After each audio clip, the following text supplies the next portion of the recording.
ወዴት እየሄድሽ ነው አክስቴ? ዛሬ እዚህ ነው ማድረው። መቼም ያቺ ማትረባ ከዚህ በኋላ እዚህ ቤት አትመጣም አይደል? ቆይ የራስሽ ክፍልስ? የኔ ክፍልማ ትንሽ ይሞቃል። በዛ ላይ ደግሞ መስኮት ያለውን ፊት ለፊት ነው። እና እንዴት ነው የከፈትሽው? በምንም ክፍት ነበረ። ቆይ ግን ምን ነው ኤቢ? አይ ምንም።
የሳሎኑ ድባብ በከባድ ዝምታ ተወጧል። በአየር ላይ የሚንሳፈፈው የንዴትና የፍርሃት ትንፋሽ ብቻ ነበረ። ደሬ ቁሞ ወደ መዲ በቁጣ አይኖቹን እያየ ይዝታል። እጁን ወደ እሷ እየቀሰረ ቃላቶቹን እንደ ሹል ጩቤ እየወረወረ የሳሎኑን ጸጥታ ሰነጠቁት። ሰይፍሽን ይዘሽ ወደ ቤት ለመበጥበጥ ከመጣሽ ያ ሰይፍ መጀመሪያ የሚያርፈው የአንቺ አንገት ላይ ነው አላት፣ ድምፁን ዝቅ አድርጎ። ግን የሚያስፈራራ የቁርጠኝነት ስሜት ነበረ። መዲ ደንግጣ ወደ ኋላ ያፈገፈገች። ይህን ያክልማ አጨክንም ብላ አልተገረመችም ነበረ። ደሬ ምንም ያክል የሰው ልጅ ገድዬ ባላውቅም በአንቺ ግን እጀምራለሁ። ሰምቼሻለሁ። በየቀኑ እዚህ ቁጭ ብለሽ የምታሰሪውን ነገር ሰምቻለሁ። ሰው ገድዬ አላውቅም ነበረ።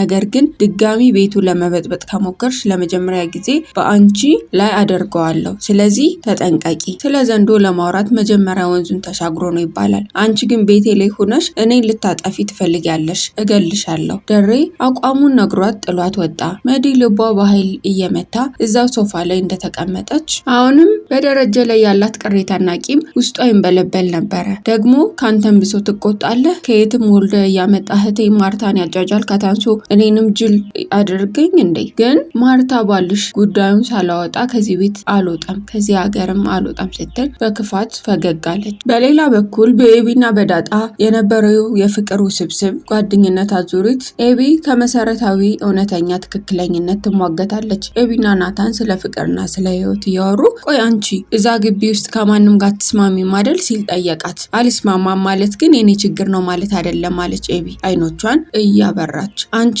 ካልመሰለሽ ቆይ ዓለም ቢቃረንሽ ራሱ ምንም አይመስልሽም አይደል አላት። ካላመንኩበትና እውነት ከያዝኩኝ ለምን ይጨንቀኛል አለች በኩራት። ቆይ ግን እውነት ላንቺ ምንድነው ሲል ናታን ጠየቃት።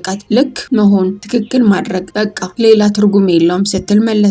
ኤቢ በጥልቀት እየተነፈሰች ለጋዱ ዓለም ለምሳሌ ብንወስድ ዳጣ አንተን ትወዳለች አይደል? እኔም እወድሃለሁ። ይህ ጥሩ አይደለም። እህቴ ወደደች፣ እኔም ወደድኩ እና እኔ ትክክል አላደረኩም ማለት ነው ስትል የውስጧን ጥያቄ አፈነዳችው። አዎ ግን እሷም እየወደደች እኔም እወድሃለሁ። ናታን ግራ በመጋባት ዝም አለ። ግን እሷና እኔ ማን ነው ቀድሞ የወደደ? ማን ነው ቀድሞ የሚያውቀ? እኔ ነኝ አይደለ? እኔ ነኝ ቀድሞ ያወቅኩ የወደድኩ። ስለዚህ ዳጣን እኔ አልጎዳዋትም፣ ምክንያቱም እሷ ከኔ በኋላ ነው የመጣችው፣ ከእኔ ነው የወሰደችው። ስለዚህ አንተን እየወደድኩ ብቀጥል ትክክል ነኝ ስትል በራስ መተማመን ተከራከረች። ግን ትክክል አይደለሽም ማለት ናታን አዝኖ። አዎ ትክክል ላልሆን እችላለሁ፣ ግን ደግሞ ዳጣን አልበደልኳትም። እሷን ከማወቅ በፊት ነው የወደድኩ። በቃ እየመሸ ስለሆነ ወደ ቤት እንሄድ በማለት ውይይቱን አቋረጡ። ዳጣ እና ከእናቷን ሰላም ጋር ስልክ እያወራች የዳጣ ድምጽ በደስታና የስሜት የተሞላ ሆኖ ሄሎ እማዬ እንዴት ነሽ? እባክሽ ብቻሽን ስትሆኚ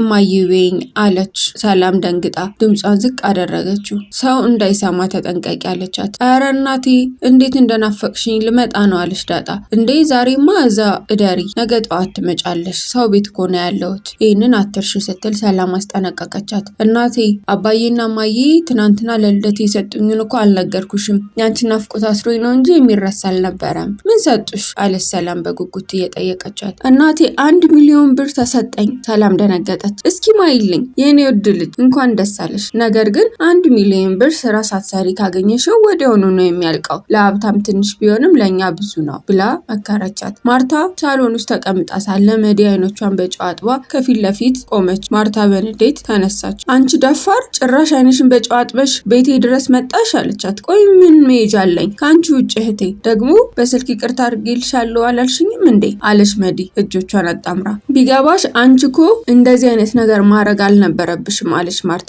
እሺ እባክሽ ይቅርታ ማርቲ፣ ድሮም እኮ ሳጠፋ አንቺ ነበርሽ ይቅርታ የምታደርጊልኝ። ከዚህ በኋላ ምንም አላጠፋም። ሐዋሳ ነበርኩኝ ግን በጣም ደብሮኛል፣ ተጨንቄ ነው የመጣሁት፣ ሰው ናፈቀኝ ስትል መዲ ለማለባበስ ሞከረች። ማርታ በንዴት ታዲያ ጸባይሽን ማሳመር ነው፣ ከሰው ጋር የማያኖር ጸባይ ይዘሽ እንዴት ነው ሰው የሚናፍቅሽ ስትል አፈጠጠችባት። መዲ አሁን ባልሽ ደረጀ መጥቶ ነበር ተመልሶ ወጣ ስትል እሱ ይቅርታ ካላደረገልሽ ዛሬውኑ ሻንጣሽን ይዘሽ ትወጫለሽ አለቻት ማርታ በቁርጠኝነት። መዲ ግን ማርታን ልታሸማቅቅ ፈለገች። አንቺ ግን በትዳርሽ ላይ ምንም ሀሳብ የለሽም፣ ባልሽ የሚያስደስተውን ብቻ ነው የምታደርጊ ስትላት ማርታ በኩራት መለሰች። አዎ የኔ ትዳር ሀሳቤ ነው፣ እኔ ትዳሬን የሚያስከፋ ነገር አላደርግም። ትዳር ማለት ሁለት ሰዎች በአንድ ላይ ተጋብተው ልጅ ወልደው አፍርተው የሚኖሩበት አንድ ትልቅ የተከበረ መድረክ ነው። እኔ በትዳሬ በጣም ደስተኛ ነኝ። 2 ልጆች አሉኝ። ናታንና ዳጣም ቢሆኑ ባልወልዳቸውም ቤቴን የሚያሙቁልኝ ምርጥ ልጆቼ ናቸው። መዲ ግን በክፋት ፈገጋለች። አባቷ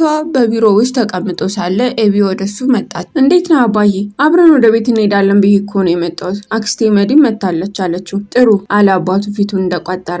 አባዬ አትወዳትም አይደል ስትለው ባህሪዋን ነው የማልወድላት እንጂ እሷ ምን አደረገችኝ ይላታል። ኤቢ በጥልቅ እየተነፈሰች አባዬ ለዳጣ ነገርካት እንደ እናቷ ማን እንደሆነ ስትል ጠየቀችው። ይህ ምን ያደርግልሻል? ልታግዥኝ አብረሽን ልትሆኚ ቃል ገብተሽ አይደል ይላታል። አዎ አባዬ አግዛሃለሁ፣ ግን እማዬ ማርታ በጣም አሳዘነችኝ። ይህ ሁሉ ድራማና ሴራ ምንም በማታውቀው ነገር ሲሰራባት እና ደግሞ ይህንን ነገር እኔ እንደማውቅ ካወቀች ትረግመኛለች አለች። አባትየው አንገቱን ደፋ። ተጨነቅሽ አይደል? አንቺ በማታውቂው ማወቅ አልነበረብሽም አላት ደረጃ አዝኖ። አንዳንድ እውነታዎች ሲፈጠሩ ውሸት ይሆናሉ፣ ግን ሆኗል፣ ተደርጓል። በመደረጋቸው ደግሞ እውነት ናቸው። ስለ ዳጣ እናት ምንም ብዬ እነግርሻለሁ። እኔ እኮ ለእናንተ አባት መሆን የሚገባኝ ሰው አልነበርኩም ይላል። አባዬ አንተ እኮ ዛሬ ታማኝና ጠንካራ አባት ነህ። ያ እኮ የአንድ ቀን ስህተት ነው አለች ኤቢ እጁን ይዛ። በማግስቱ ጠዋት ዳጣ ወደ እናቷ ሰላም ቤት እየሄደች በደስታ እየዘለለች እማዬ በጠዋት መጣው፣ ዛሬ ቁርስ እኔ ነኝ የምሰራለሽ እያለቻት እያወሩ ያለ ሰላም ግን ፈገግ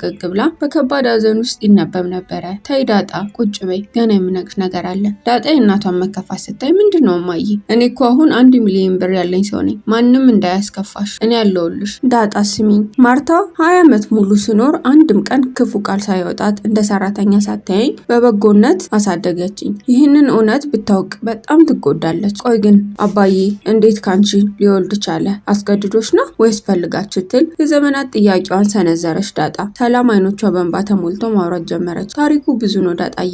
ወጣት ነበርኩኝ ገና አፍላ። ጋሸ ራሱ እንደዚህ ጸጉሩ ላይ ሽበት አላወጣም ነበረ። እትዬ ማርታ ለ1 ዓመት ከ6 ወር ያህል ወደ ውጭ ሀገር ሂዳ ነበረ እና ጋሼ አይኑን ጥሎብኝ ነበረ። እኔም ያው ልጅነት ሆኖ ፊት ለፊቱ መላለስ ነበረ። አብዛኛው ጥፋቱ የጋሼ ቢሆንም እኔም ጋር ጥፋት ነበረ። ማርታ ይህንን ያወቀች ቀን ከአንቺ ጋራ ሳይሆን ከእኔም ጋራ ነው የምትቆራረጠው። እኔን ትጠላኛለች አለች ዳጣ። እናቴ እዛ ቤት መመለስ የለብሽም፣ እኔና አንቺ ብቻችን እኖራለን፣ አባዬም ያግዘናል አለቻት። አልሰማሽም ዳጣ አለች ሰላም በቁርጠኝነት። የሚመጣብኝን ማንኛውንም ነገር በጸጋ ተቀብዬ ልጆችን ህይወት ማስተካከል እፈልጋለሁ። አስፈላጊ ከሆነ ሞታለሁ። ነገር ግን እናንተ ከኤቢና ከውሃ እኩል በአባታችሁ ንብረት ላይ እኩል ባለቤት ናችሁ ስትል የመጨረሻ ውሳኔዋን አሳወቀች። ተመልካቾቻችን የዛሬው የታሪካችን ጉዞ እዚህ ላይ ያበቃል። በሚቀጥለው ክፍል እስከምንገናኝ ድረስ ታሪኩን ከወደዳችሁት ላይክ በማድረግ እና ለወዳጆቻችሁ በማጋራት እንዲሁም ሀሳብና አስተያየታችሁን በኮሜንት አጋሩ። ለቻናላችን አዲስ ከሆናችሁ ሰብስክራይብ በማድረግ ቤተሰብ ይሁኑ። በቀጣይ ክፍል እስከምንገናኝ ድረስ ደህና ሰንብቱ።